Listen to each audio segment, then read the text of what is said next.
मैं हूं एडवोकेट वाघमारे और आप हैं राय बहादुर दीवानचंद। बैठिए।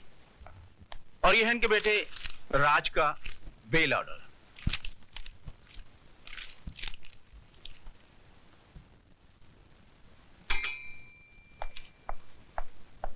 Yes sir. 324 वाले को ले आओ। Okay sir. चलो, साहब ने तुमको बुलाया। आइए राज साहब, आइए बैठिए।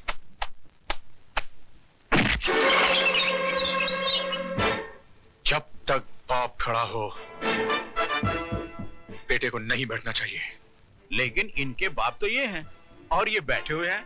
बाप थे जब ये सिर्फ बेटा था, अब ये मुजरिम है। कानून इसका बाप है। Just who do you think you are, Inspector Khan? I don't think. I know who I am. मैं भारत सरकार का सिपाही हूं, जिसे हक दिया गया है कि जो कानून की लकीर पर पांव रखे उसके पांव काट कर फेंक दो।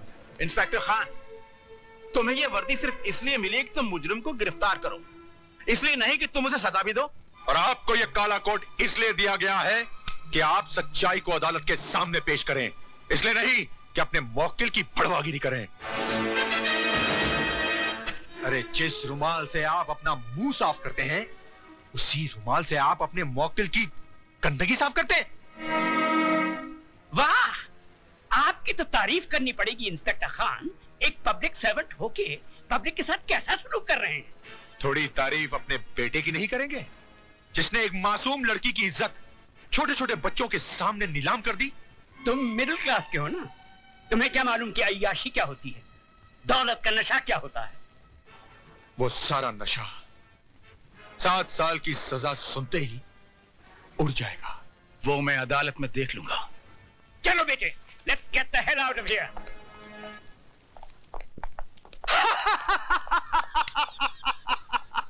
राय बहादुर उस चीज का इस्तेमाल कभी नहीं करता है जिस पे एक भी दाग लग गया हो तो उठा के फेंक दो अपने बेटे को। इस पे भी तो दाग लग गया है, फेंक दो। फेंक दो राय बहादुर, उठा के फेंक दो अपने बेटे को। उठाकर फेंक दो राय बहादुर, फेंक दो अपने बेटे को।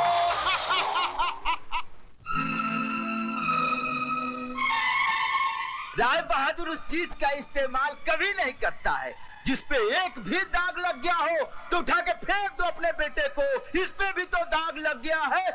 अरे जिस रुमाल से आप अपना मुंह साफ करते हैं, उसी रुमाल से आप अपने मौकिल की गंदगी साफ करते हैं।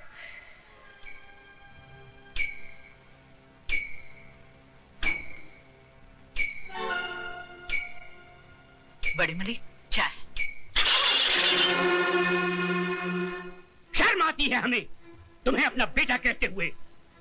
तुम्हारी इस जलील हरकत की वजह से एक 2 कौड़ी के पुलिस ऑफिसर ने हमसे जिस तरह बातें की हम ही जानते हैं। तुम्हें इस खानदान की इज्जत का ख्याल है कि नहीं? I'm sorry, Dad. सॉरी? तुम्हारे सॉरी कहने से इस हवेली पे लगे हुए दाग मिट जाएंगे क्या? अरे जवानी इतनी ही फड़क रही थी तो खरीद लेते उस चीज को। यूं ही मुंह मारने की क्या जरूरत थी? गुस्सा थूक दीजिए बाबूजी, बच्चा है, गलती हो गई। इस गलती की सजा जानती हो तुम? 7 साल इसे जेल में चक्की पीसनी पड़ेगी। इसकी आंखों की चमक और इसके गालों की लाली बुढ़ापे के अंधेरे में बदल जाएगी। ऐसा कुछ भी नहीं होगा बाबूजी, अगर आप थोड़े ठंडे दिमाग से काम लेंगे तो। मतलब? हैसियत ही क्या है उस लड़की की? कौन है वो? गरीब, बेबस, बेसहारा। ऐसे लोग गला फाड़ फाड़ कर अगर सच भी बोलें तो दुनिया उसे झूठ ही मानती है। पुलिस वाले सबसे ज्यादा बात उसकी मानते हैं जिसके पास दौलत है। मगर ये काम आसान नहीं है बहू। FIR दर्ज हो चुकी है और दर्ज करने वाला पुलिस ऑफिसर कोई आम आदमी नहीं है। वो एक जिद्दी इंसान है जिसे ईमानदारी की बीमारी है। वो मर जाएगा मगर टूटेगा नहीं। तो फिर चोट वहां कीजिए बाबूजी जहां दीवार कमजोर हो। ज्ञानी करतार सिंह एक मामूली गैराज का मालिक है। उसकी जिंदगी गुजरी है टूटी फूटी कारों के बीच में।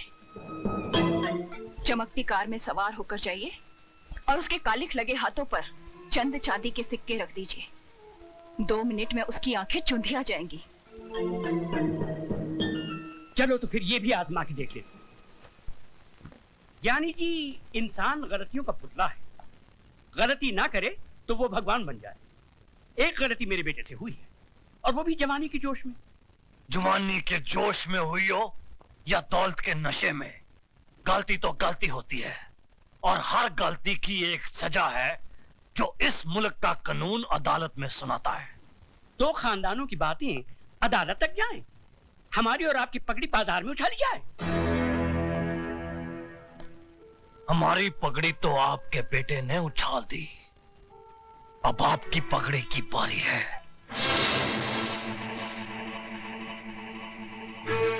बरसों से मैं आपको जानता हूं, इस दुनिया में आपका कोई भी नहीं, इसीलिए आप औरों को अपना लेते हैं। ये लड़की भी आपकी नहीं, अनाथ है। धर्म, जात, खानदान किसी का भी तो कोई पता नहीं। मैं चाहता हूं कि अदालत और कानून के दांवपेच में न उलझकर हम कोई सीधा सा रास्ता अपना ले तो। जो रास्ता सोच के आए हो राय बहादुर, वो भी बोल दो।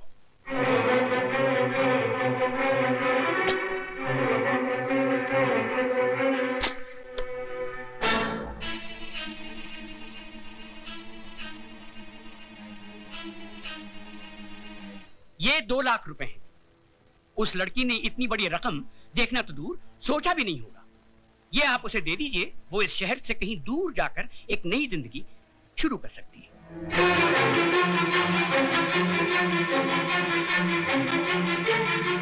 राय बहादुर, सुझाव तुम्हारा बहुत अच्छा है। जरा 1 मिनट यहीं ठहरना, जाना नहीं। 1 मिनट। हाँ,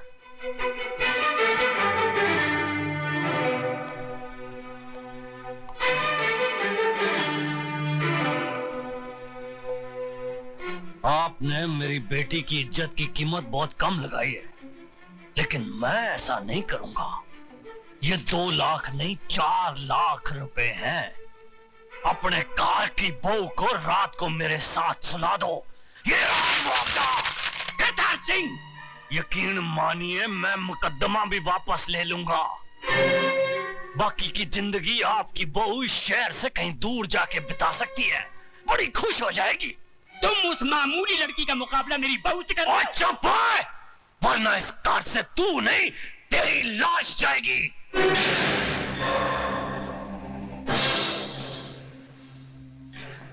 वो दौलत का जिन्ना जोर लगाना लगा ले। जेल की चक्की ना पिसवा दी ना तेरे बेटे को, तो मेरा नाम सरदार करतार सिंह नहीं। फट्टे चक देगा तुहाडे सबदे।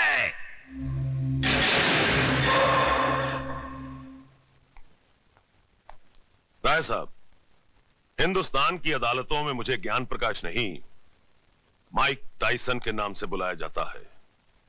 जिस तरह वो बॉक्सिंग रिंग में उतर के घूंसों की बौछार कर देता है, उसी तरह मैं अदालत में गंदे और अश्लील सवालों की बारिश कर देता हूं। आपके बेटे ने तो उसके कपड़े उतारने के लिए अपने हाथों का इस्तेमाल किया होगा, लेकिन मैं उसे अपने सवालों से नंगा करूंगा।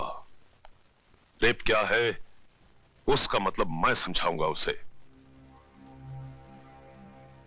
अदालत में जब बलात्कार का मुकदमा चलता है तो ऐसा लगता है कि यह अदालत नहीं, जिस्म बेचने का बाजार है, जहां औरत के जिस्म के हर उस हिस्से की बात होती है जिसे भगवान ने शर्म की मिट्टी से संवारा है। माला, तुम सुन रही हो ना? आप बोलते जाइए। जानती हो कैसे कैसे सवाल पूछे जाएंगे? जब तुम्हारा बलात्कार हो रहा था तो तुम्हारी साड़ी कहां थी? जांघों के ऊपर या जांघों के नीचे? ब्लाउज कहां था? बदन पे था या उतार लिया गया था? रेप करने वाले के हाथ तुम्हारी जांघों पर थे या तुम्हारे स्तन पर? चुप कर वकीला, चुप कर। अगर मेरी बेटी से ऐसे गंदे गंदे सवाल पूछे जाएंगे तो नहीं चाहिए मुझे इंसाफ। लेकिन मुझे चाहिए इंसाफ।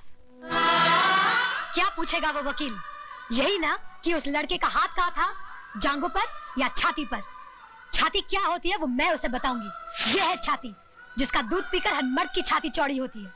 इसे कहते हैं स्तन। अगर अपनी माँ का दूध पीते वक्त ठीक से न देख सका हो तो मैं उसे दिखाती हूँ। मैं औरत हूँ और मुझे फक्र है कि मैं वो काम कर सकती हूँ जो दुनिया का कोई भी मर्द नहीं कर सकता। अपने जिस्म में एक नए इंसान को जन्म दे सकती हूँ। अपनी छाती का दूध पिलाकर उसे बड़ा कर सकती हूँ, जो आगे चलकर राम या रहीम बनेगा। शाबाश माला, शाबाश। अगर हिंदुस्तान की हर औरत तुम्हारी तरह बेखौफ हो जाए तो इस समाज में औरत को वही दर्जा मिलेगा जो उसे मिलना चाहिए। शाबाश।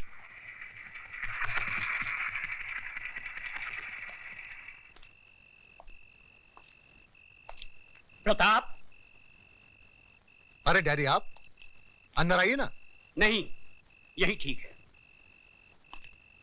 हमारे दामाद होकर भी तुम हमारे खिलाफ मुकदमा लड़ रहे हो।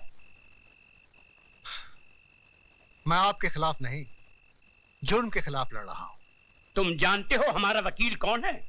जानता हूं, मिस्टर ज्ञान प्रकाश, जो आज तक कोई भी मुकदमा नहीं हारा, लेकिन इस बार वो हारेगा। क्या सुधा को मालूम है कि तुम हमारे खिलाफ? डैडी, मुझे सिर्फ मालूम ही नहीं है, बल्कि मैंने खुद इनसे कहा था कि माला का मुकदमा ये लड़े। सुधा, तुमने? डैडी, राज के जुर्म को छुपाइए मत, वरना एक दिन। मैं तुम्हारा भाषण सुनने नहीं आया हूं यहाँ। तो फिर आप जा सकते हैं।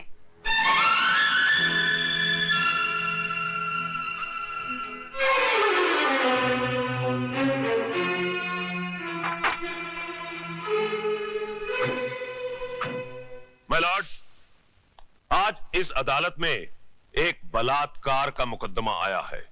बलात्कार यानी कि एक लड़की के साथ जबरदस्ती करके उसकी इज्जत को लूटना। मेरी राय में ऐसे अपराधी को गोली मार देनी चाहिए।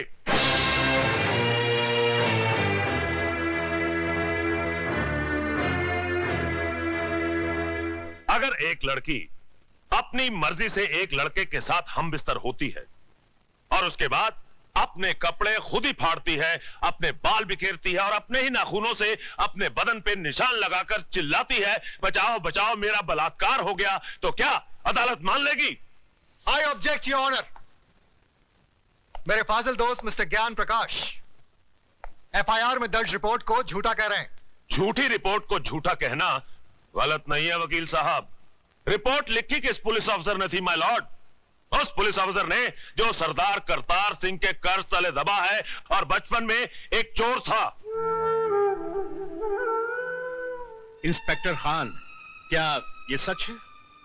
माय लॉर्ड, दरअसल आप सिर्फ हां या ना में जवाब दीजिए। ये सच है। That's all your honour. जिस इमारत की नींव ही खोखली हो, उस इमारत का अंजाम क्या होगा? आगाज हुआ ही नहीं और आप अंजाम तक पहुंच गए वकील साहब। इस हादसे के चश्मदीद गवाह हैं योर ऑनर 40 मासूम छोटे छोटे बच्चे, जिन्हें ना ही आपकी बुलंद आवाज का खौफ है और ना ही किसी अंजाम की परवाह। आप फिक्र मत कीजिए वकील साहब, धीरे धीरे सबको बुलाऊंगा इस कटहरे में। माय लॉर्ड, सबसे पहले मैं मिस माला से कुछ सवाल पूछना चाहता हूं।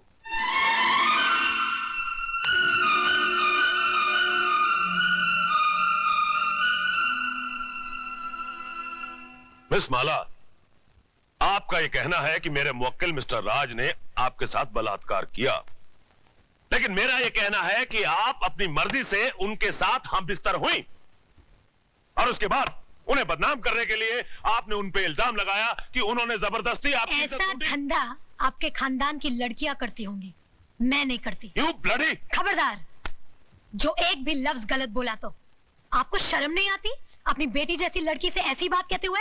मिस माला, ये मंदिर नहीं जहां पर वचन किया जाए, ये अदालत है जिसमें एक मासूम की जिंदगी का फैसला होने वाला है।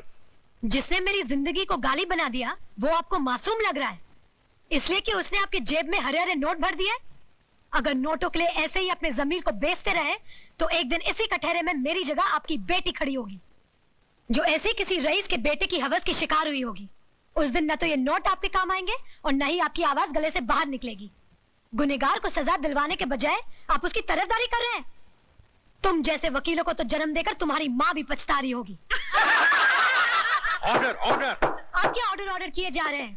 क्या आप सबका जमीर मर गया है? ये वही हिंदुस्तान है जहाँ औरतों को पूजा जाता था, कभी सीता के रूप में तो कभी सावित्री के रूप में। और आज उसी देश में अगर औरत को एक बार नंगा किया गया तो इसकी इज्जत को ढाका नहीं गया, बल्कि बार बार नंगा किया गया, कभी प्रेस वालों ने तो कभी टीवी वालों ने, और अब ये वकील साफ कर रहे हैं और आप चश्मा साफ कर करके देख रहे हैं। अरे समाज के ठेकेदारों, क्या भूल गए तुम लोग? द्रौपदी को भी एक बार नंगा किया गया था, कौरवों का पूरा खानदान मिट गया था, आज उनके खानदान का एक भी वारिस नहीं बचा। वकील साहब यही पूछना चाहते थे ना कि बलात्कार के वक्त वो मेरे ऊपर था या नीचे, उसके हाथ कहाँ थे, मेरे स्तन पर या मेरी जांघों पर? बंद कर दीजिए तमाशा, अपनी घर की बहू बेटियों को बेइज्जत करने का ये ड्रामा बंद कर दीजिए। कहीं ऐसा ना हो कि आज की औरत शर्म की दहलीज पार कर जाए। इस अदालत में कल जो मुकदमा आएगा वो ये नहीं होगा कि एक लड़के ने एक लड़की का बलात्कार किया, बल्कि ये होगा कि एक लड़की ने एक लड़के का बलात्कार किया। सिर झुकाए ये खड़ा होगा, ये मैं नहीं। Order order, the court is adjourned. ये लड़की है या किसी देवी का अवतार? अरे पिछले 30 साल में मैंने बड़े से बड़े धुरंधर वकीलों को अदालत की धूल चटवा दी, लेकिन इसने मुझ जैसे पहाड़ को अपने पैरों तले रौंद के रख दिया। मगर आप तो अपने आप को माइक टाइसन कहते थे। माइक टाइसन को भी कोई मर्द नहीं पछाड़ पाया था। अरे उसे भी पछाड़ा तो एक मामूली सी लड़की ने। मगर अब हम क्या करें ये तो बताइए। इससे पहले कि कल सुबह जज अपनी कुर्सी पर बैठे, माला को इस दुनिया से उठवा दीजिए।